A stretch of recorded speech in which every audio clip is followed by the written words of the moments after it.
Hello, everyone. My name is William Clayton, and I am 23 years old and currently a senior at Arizona State University.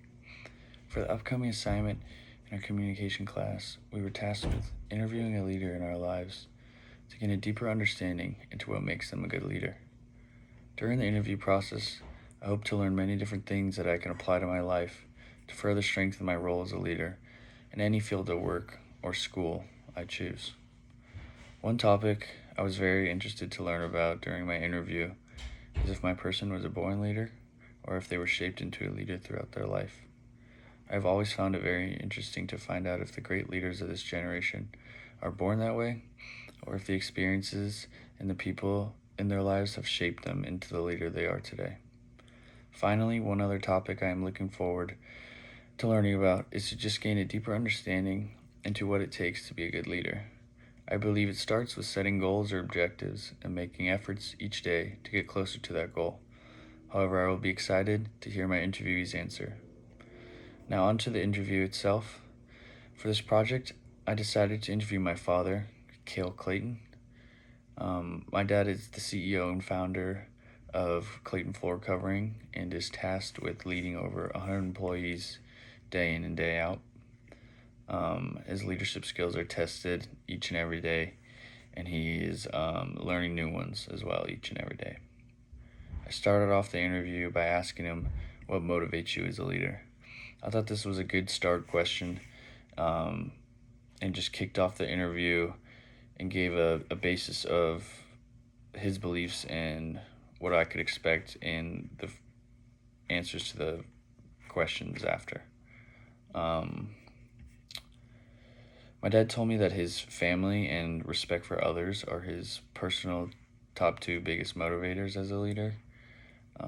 Next, I asked my dad, what experiences have you had that shaped who you are?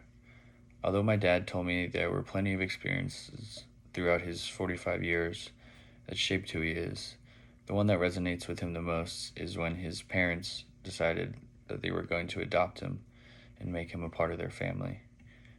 To him, that is the single most caring thing anyone has ever done for him, and it motivates him every day to be the best leader and man he can be, so he can be a testimony for his amazing and gracious parents. Following this question, I asked my dad what made someone a good or bad leader to him. His answer was short and straight. He told me that the ability to learn from your mistakes and accept defeat is the single greatest tool a leader can have in his eyes. After hearing this answer, I wanted to get a deeper understanding and clarification on failure with my dad. So I asked him how he deals with failure in or setbacks in his work life. My dad told me that with each failure in life, he tries to sit back, analyze the situation, and figure out what went wrong. In doing that, he hopes to come up with a solution so that if the problem ever arises again, he won't fail. I then thought it would be appropriate to talk to my dad about his strengths and weaknesses as a leader. My father told me that he believes his biggest strength as a leader is his ability to connect with people on a deeper level than just work. He makes an effort every day to find out about his employees' family and hobbies and birthdays and everything. He told me he really wants to create a family-like atmosphere in the office. My dad then went on to tell me that his biggest weakness as a leader is his generosity. Most people would think generosity would be a strength, but he told me that him being so generous, he's given people second chances that didn't deserve them, and they ended up just screwing him over again in the end. I then ended the interview by asking my dad if he characterized himself as a born leader or if it was something that he had to be in his life.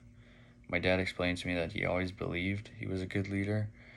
However, he never knew if he would amount enough and get to a position where he could be a good leader. In the end, he told me it definitely was